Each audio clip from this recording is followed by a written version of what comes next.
សួស្តីអ្នកនរគ្នាខ្ញុំសុគីសួស្វាគមន៍មកកាន់វីដេអូដំបូងរបស់ខ្ញុំនៅក្នុងឆ្នាំ2026ថ្ងៃនេះដែរគឺខ្ញុំហើយនឹងមិត្តភក្តិរបស់ខ្ញុំគឺបានទៅលេងនៅ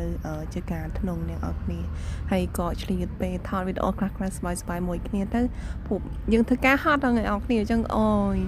ពីកាត់ stress យើងបានខ្លះហើយនៅក្នុងហ្នឹងគឺអត់មានអីច្រើនកាត់ពីខ្ញុំឯងអ្នកនរគ្នាយើងក៏បានទៅញ៉ាំអាហារថ្ងៃត្រង់នៅនឹងជាមួយមិត្តភក្តិរបស់ខ្ញុំហើយso enjoy អ្នកនរគ្នាហើយពេលថ្ងៃសម្រាប់អ្នកនរគ្នាគួរតែរកពេលទុកឲ្យខ្លួនឯងខ្លះឲ្យខ្លួនឯងបានសម្រាកព្រោះពេលខ្លះយើងធ្វើការហត់ដល់អ្នកនរគ្នាអញ្ចឹងទៅយើងក៏ត្រូវការពេលវេលាឲ្យខ្លួនឯងមិនថាទាំងពេលគេងមិនថាទាំងពេលដើរលេងពេលដែលធ្វើការហត់ណាវាមានតែពេលដើរលេងតិចតួចចិត្តពេញយើងនឹងបាច់ទៅកន្លែងណាឆ្ងាយរកពេលឲ្យខ្លួនឯងបានសម្រាកខួរក្បាលខ្លះហើយក៏រកពេលឲ្យខ្លួនឯងបានទទួលនៅអារម្មណ៍ថ្មីឆ្នាំថ្មីខែតយើងគួរតែធ្វើអីដែលថ្មីទាំងអស់អ្នកនរគ្នាយើងត្រូវមើលថែខ្លួនឯងពេលខ្លះខ្ញុំអត់បានមើលថែខ្លួនឯងដល់ទេពេលខ្លះខ្ញុំគេង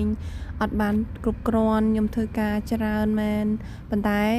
ទាំងអស់ហ្នឹងគឺជាផលវិបាកនៅក្នុងឆ្នាំចាស់អញ្ចឹងឥឡូវចូលចាប់ធ្វើថ្មីឆ្នាំថ្មីយើងគួរតែរកអីដែលថ្មីសម្រាប់ខ្លួនឯងឲ្យបានច្រើនហើយនេះក៏ជា vlog ដំបូងរបស់ខ្ញុំដែរដែលខ្ញុំបានធ្វើឲ្យ voice លេងបែបហ្នឹងគឺខ្ញុំខ្លាចមែនតើខ្ញុំអត់សូវហ៊ានធ្វើអា voice លេងចូលទេអ្នកនរគ្នាមានអារម្មណ៍ថាខ្លាចសលេងខ្លួនឯងអត់ដឹងមិនអញ្ចឹងទេអូយពេលខ្លះខ្លួនឯងក៏ខ្លាចខ្លួនឯងដែរតែឥឡូវចូលឆ្នាំថ្មីយើងអត់មានអីត្រូវគួរឲ្យខ្លាចទៀតទេភាពខ្លាចទាំងអស់ហ្នឹងយើងត្រូវបោះចោលវានៅក្នុងឆ្នាំចាស់ឲ្យអស់ទៅចូលឆ្នាំថ្មីរកកន្លែងថ្មីមិត្តភ័ក្តិថ្មី enjoy អ្វីដែលថ្មីសម្រាប់ខ្លួនឯងធ្វើឲ្យខ្លួនឯងសុបាយចិត្តហើយក៏មិនភ្លេចទេ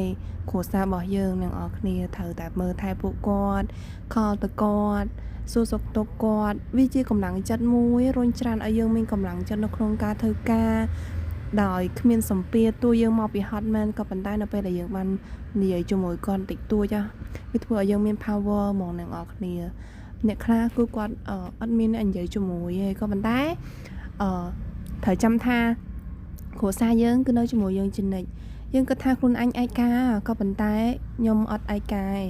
ភាសាតែបានម៉ែប៉ាគាត់ខលមកលេងបងប្អូនគាត់ខលមកលេងអញ្ចឹងទៅធ្វើឲ្យយើងមានកម្លាំងចិត្តណាអ្នកនរគ្នាអញ្ចឹងទៅ